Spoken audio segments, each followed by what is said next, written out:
My name is Michael Turner, and I'm 70 years old. I'm saying that plainly because at this age, you stop introducing yourself with anything else that mattered before. I've been sitting with a thought that won't leave me alone. It comes in the quiet parts of the day, when the house settles, and there's nothing left to distract me. It's the understanding that endurance is not the same thing as fulfillment, and I wish I had learned that difference before my life hardened around it. I'm not telling this because I need to be heard. I don't think I'm owed that anymore. I'm telling it because there are things that feel heavier when they stay inside, and because I don't have the luxury of pretending there's plenty of time left to sort them out. Most mornings now, I wake up earlier than I want to. Not because I'm disciplined. Just because my body decides it's done sleeping. Sometimes I try to remember what I used to wake up for. Deadlines. Meetings. Other people's expectations. It all felt urgent then. Now it feels distant, like it belonged to someone else. I move more slowly these days. My hands don't do exactly what I ask them to. My knees complain when I stand. These are small indignities, nothing dramatic. But they're reminders. Every motion takes a little more intention, a little more awareness. Time announces itself in the body before the mind is ready to accept it. I spend a lot of time looking back, not because I want to relive anything, but because that's where the answers seem to be hiding. The older you get, the less interested you are in what could still happen, and the more curious you become about how things ended up the way they did. In my 20s, I thought endurance was the point. I didn't call it that, of course. I called it responsibility. Stability. Doing what needed to be done. Those words sounded solid. Respectable. I grew up watching men who didn't complain. My father worked 6 days a week and came home tired enough that silence felt like rest. He wasn't unkind. He just didn't have room for softness. I learned early that showing up mattered more than speaking up. So when I got my first real job, I held on to it like it was proof of something. Proof that I was becoming a man worth taking seriously. I worked in an office with gray carpet and windows that didn't open. The kind of place where time was measured in coffee breaks and fluorescent lights. I wasn't unhappy. That's important to say. I wasn't miserable. I was busy. There's a difference, but I didn't know it then. I married young. Susan and I met through friends, and it all unfolded the way things were supposed to back then. Engagement, wedding, modest house. She laughed easily in those early years. I remember that clearly. Her laugh filled the room. We talked about the future in broad strokes. Careers. Children. Vacations we'd take someday. It all felt like it was waiting for us, just around the corner. Work started to take up more space. Not suddenly. Gradually. A late night here. A weekend project there. Promotions came with expectations that didn't need to be spoken out loud. You proved yourself by staying longer than necessary. I told myself I was doing it for us. For stability. For the life we were building. That wasn't a lie. But it wasn't the whole truth either. There were dinners I missed because I got home after Susan had already eaten. Conversations that started with, "I'll tell you later," and never quite finished. She would sit at the table while I reheated leftovers, and we'd exchange updates like coworkers. When our daughter was born, I felt something shift inside me. A tightening. A sense of weight. Not dread, exactly. Responsibility again. Longer this time. I held her in the hospital room and promised things I didn't know how to keep. Not out loud. Just silently. Promises about being present. About not missing the important parts. I went back to work 2 weeks later. The days became routines. Alarm. Commute. Meetings. Commute. Dinner. Sleep. Weekends were for errands and catching up on what didn't fit during the week. I told myself this was adulthood. This was what everyone did. There were moments that tried to interrupt that story. A look on Susan's face when I said I'd be late again. My daughter's school play that I arrived at just in time to see the curtain close. Small things. Manageable things. I learned how to minimize them. How to smooth them over with explanations that sounded reasonable. Just this month. Once things settled down. After this project. Things never settled down. They just changed shape. I didn't feel regret back then. That's the part people don't understand. I felt tired. I felt stretched. But regret needs distance to grow. It needs years. By my 40s, I was known as reliable. The kind of man you could count on to stay late, to take on extra work, to keep things running. People trusted me. They leaned on me. I took pride in that. At home, Susan had stopped asking when I'd be back. She made plans without me. Not out of spite. Out of necessity. Life doesn't pause politely. Our daughter grew into a teenager. I noticed the changes in increments. Her voice is deeper. Her interests are shifting. I missed the slow part. The part where you're still needed but not loudly. We talked, but often in passing. I grabbed my briefcase. She's heading out the door. We shared space more than time. There was a night I remember clearly. I came home later than usual and found Susan asleep on the couch. The television was still on, volume low. I stood there for a moment, watching her breathe. She looked older than I expected. I felt a pang then. Not regret. Something closer to unease.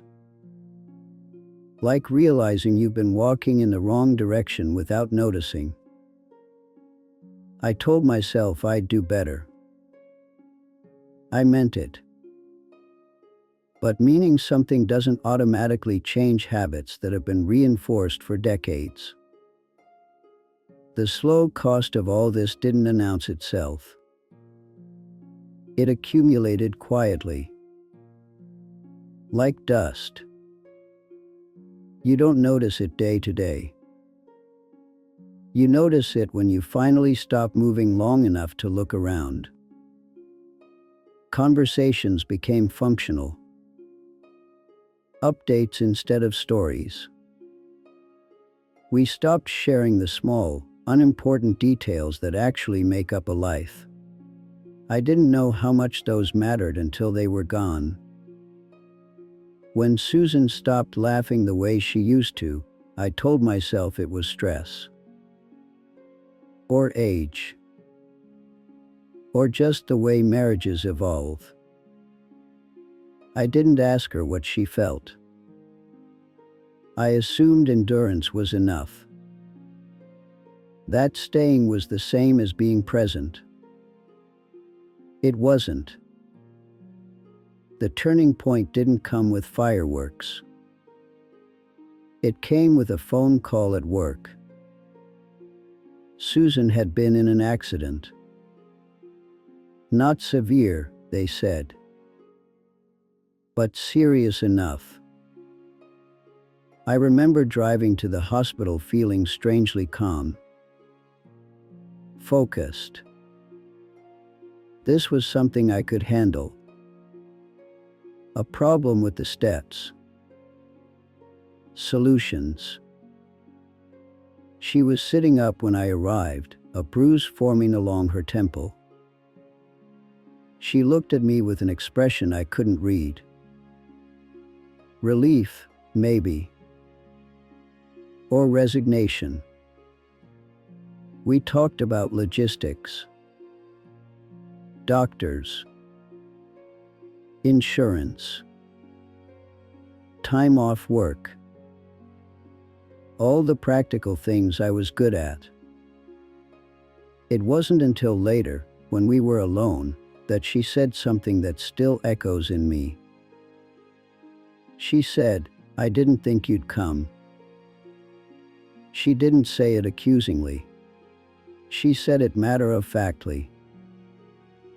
Like stating a weather report. That was worse. I laughed it off. Told her, of course, I came. Where else would I be? But the question stayed with me. Not where else would I be, but where had I been all this time? Her recovery was slow. I took some time off. I was home more. We sat together in the afternoons, the house quiet. At first, it felt like a return to something. A chance to recalibrate. But distance has inertia. You don't just close it by standing still. We tried to talk. Sometimes it worked. Sometimes it felt like speaking across a gap neither of us knew how to bridge. Years of unsaid things don't organize themselves neatly. A year later, she told me she wanted to live separately. She didn't use the word divorce right away. She said she needed space. I understood that language. I'd been using it my whole life. We divided things calmly. Fairly. Our daughter was already grown, out of the house. She took the news better than I expected. Or maybe she'd been preparing for it longer than I realized. The day Susan moved out, the house felt enormous. Empty in a way that wasn't about furniture. I walked from room to room, touching familiar objects, trying to remember when they'd last felt shared. I kept working. Of course I did. Work was what I knew how to do when things fell apart. Retirement came a few years later. It was planned. Celebrated. There was a cake in the break room and speeches about my dedication. People thanked me for my years of service. I smiled. I shook hands. I took home a plaque with my name engraved on it. Then I woke up the next Monday with nowhere to be. That's when the clarity arrived. Not all at once. Slowly. Relentlessly. Without the structure of work, there was nothing to distract me from the shape of my life. From the spaces where relationships should have been deeper. From the realization that I had been very good at enduring things, and very bad at asking myself why. I tried to fill the days. Hobbies. Volunteering. Coffee with acquaintances. It all helped, in small ways. But it didn't replace what had been lost. Susan and I speak occasionally. Cordial. Careful. There's affection there, but it's tempered by years we can't rewrite. We talk about our daughter. About health. About practical matters. We don't talk about us. What can't be fixed is not dramatic. It's ordinary. It's the accumulation of moments that never happened. The conversations that had been postponed until there was no longer a shared future to place them in. I can't go back and show up differently. I can't give my younger self the understanding I have now. Time doesn't work that way. It only moves forward, taking its payment whether you're paying attention or not. I've had to sit with that. With the knowledge that I did what I thought was right, and that it still cost me things I didn't know I was trading away.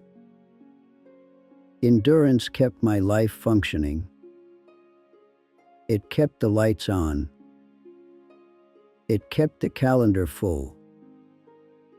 But it didn't nourish anything. It didn't ask what I wanted. It didn't ask what mattered beyond survival. If you're listening to this and you're younger than me, I don't want to tell you what to do. I don't believe in that anymore. Everyone's life has its own constraints, its own pressures. I only want to tell you what I wish I had understood. That staying busy is not the same as being engaged. That showing up physically is not the same as being emotionally present. That you can fulfill every obligation and still feel like something essential slipped through your hands. People will praise your endurance. They'll rely on it. They'll build expectations around it. Few will ask if it's costing you something you can't afford to lose. Ask yourself that question, quietly. Not once. Repeatedly. Especially when things feel manageable. Especially when there's no crisis forcing you to stop. There is still time for me, technically. I'm not gone yet. But the kind of time I have left is different. It's narrower. More deliberate. There are fewer chances to course correct in ways that matter. I spend my evenings now watching the light change in the living room. I call my daughter more often. We talk longer than we used to. About ordinary things. Those conversations mean more to me than any accomplishment I was once proud of. I don't know how I'll be remembered. Probably briefly. In fragments. A reliable man. A hard worker. A decent father, I hope. I'm learning to accept that. Acceptance doesn't feel triumphant. It feels quiet. It feels like setting something down after carrying it for too long. If this story stays with you, even a little, that's enough. You don't need to respond, act, or change anything immediately. Just notice where your life is asking for more than endurance.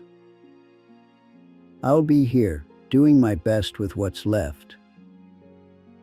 Paying attention now, even if it's late. Especially because it's late. That's all I wanted to say.